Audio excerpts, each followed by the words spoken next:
Daily bread. I believe over the next 4 weeks we're going to be talking a lot about bread. It's the bread series that comes by every once in a while.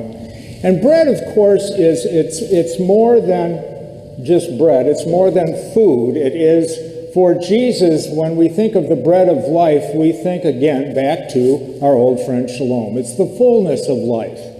Our ability to experience all that life has to offer through understanding and following Jesus Christ. This is the bread of life, and this is why we gather, to be reminded of God's greatest hope for humankind.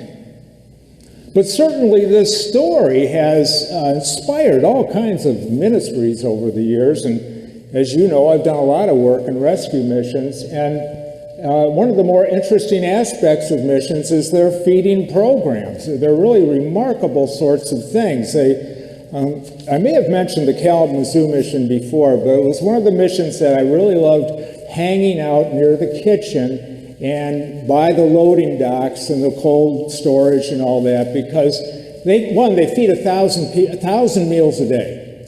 1,000 meals every day, 365 days a year. 99% of what they serve has been donated.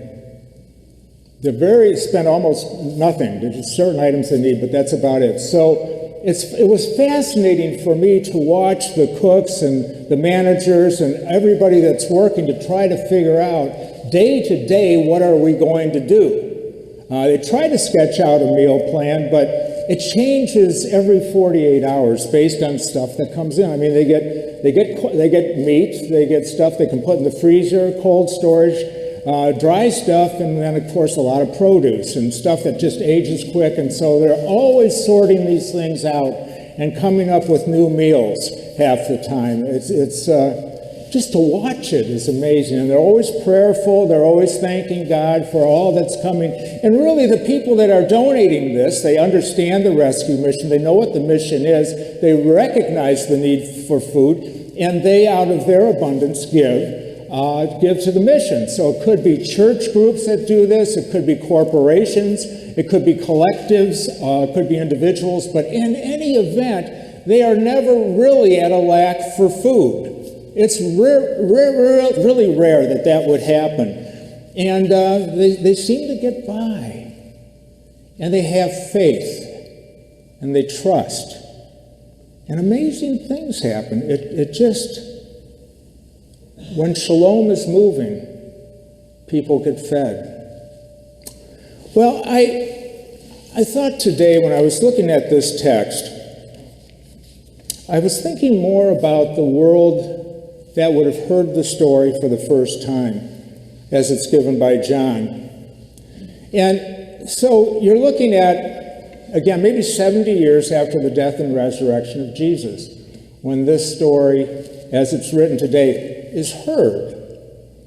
Truth is, they've heard the story for years, for generations. First, you have 3 other Gospels that wrote the story, maybe 20 years before John, 25 years before, whatever, and then you got word of mouth handed down through the ages. So, we have a couple of generations that understand this very story, but to them, it's not so much a miracle. They follow Jesus. See, the ancient church followed Jesus. So if you were in a church community, if you were in a Christian community, if you were in the way and following the way, you were never hungry. It just didn't happen. Because, remember, Jesus always said to his disciples, you're going to do greater things than me. Remember that. Stay focused on what it is you're supposed to do. So what happens in the ancient church, rich and poor start to come together. And we see this collective approach that makes it possible for everyone to eat, for everyone to have enough. And really the way they view life right now is each according to their ability, to each according to need. So whatever ability you had to share, you would share. Whatever you needed, you would receive. And this is the way they lived. It was countercultural. Let's be clear. You still had the rich and the poor.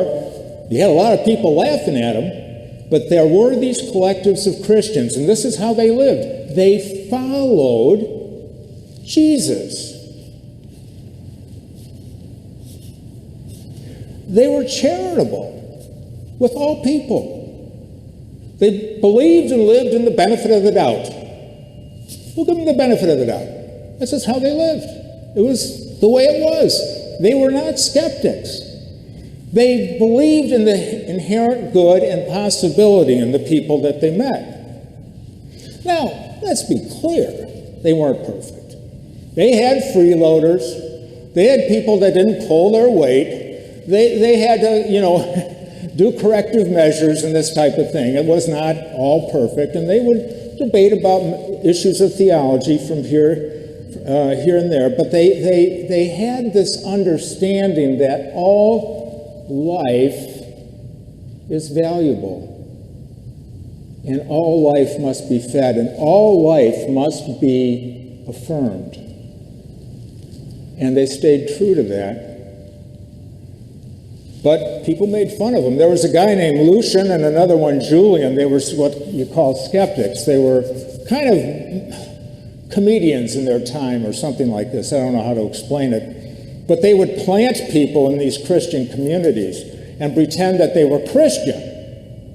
And then they would come back and write about the folly of it all, that they could take them for granted, that why would someone do this? Why would people give things to each other? It's just ridiculous. It doesn't make any sense.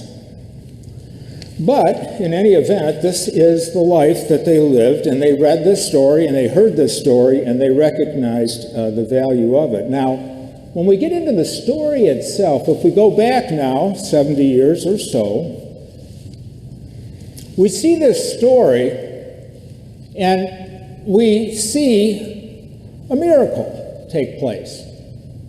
And there's lots of different ways people look at the miracle. I mean, some people look at it as a metaphysical thing. It could be. That's fine. But when you feed that many people, starting with so little, just as the rescue mission does, it is a type of a miracle, no matter which way you want to look at it, and that is fine. And Jesus does amazing things. He mobilizes people in amazing ways. He works very, very hard. The one thing I wondered, though, about this miracle was at this point in his ministry, he has already co-opted a lot of tax collectors. And that starts to change the dynamic of what people may or may not have available. I don't understand it, but I know by now he's co-opted a whole lot of tax collectors, and several of them are following him. A lot of them have been struck by him, and there's a lot of stir in Rome and the temple about what he's doing. Things are loosening up a little bit. He's setting the stage for what these later Christians understand to be day-to-day life. Yeah, of course. Everybody's fed. So it's something to think about, that when we look at Jesus, we look at his miracles. Of course, he's fully God, fully man. But he wants us to understand. He wants his disciples to understand. Yeah, I'm the guy, but guess what? You're going to do greater things than me. So keep that in mind. If you follow me, you will do greater things than I. I think the greatest news in this text, at least this Sunday, who knows, 2 years from now. But I think the greatest thing for me right now is that he resisted their desire to make him a king. He didn't want to have anything to do with that. No, that's not going to work. Because he understood that to be a king, what they were really looking for was someone who was going to overthrow Rome, right? I'm not a violent guy. Jesus is a pacifist. And by the way, all the early Christians were pacifists. They didn't get into all that stuff. And Jesus recognized that there was so much power within the human community that if the Shalom would reach it, it could re-engineer everything in a way that would not require war. He wasn't going to be a king. And of course, he never was. You know, for us, as we look at this story and we think about its meaning for us, I think that the big challenge, and I'll just say this over the next 4 weeks as we unpack bread a little bit, whatever the bread of life is for us, is to see life through the eyes of Christ. To put on those glasses. These are the Shalom glasses that see compassion, mercy, justice, forgiveness, and let it commingle with the stuff of life. The challenge we all face is that there may be things in this life, in this world, that are crowding out the Shalom. You have to understand, Shalom at its nature is the most powerful, it's the greatest thing in the world. There's nothing that comes even minusculely close to Shalom. So if something is crowding it out, it really creates a problem. So I'm going to invite you to think about this as we think about daily bread. Some of us in this society see the world through a political lens. Republicans, Democrats, whatever that means. That's the lens. That's the lens. Others, cultural kinds of things. I only can see through this. Economics, or nationalism is becoming a bigger one throughout the world. It's a challenge. Country first. It's a problem, all of it. I'm going to invite you to take a break from it all. Let it all go for a month. Just let it go. Forget about it. Just be free. All that you think you know, let it go. Let God inform you. Put on the lens of Shalom. Be kind to yourself.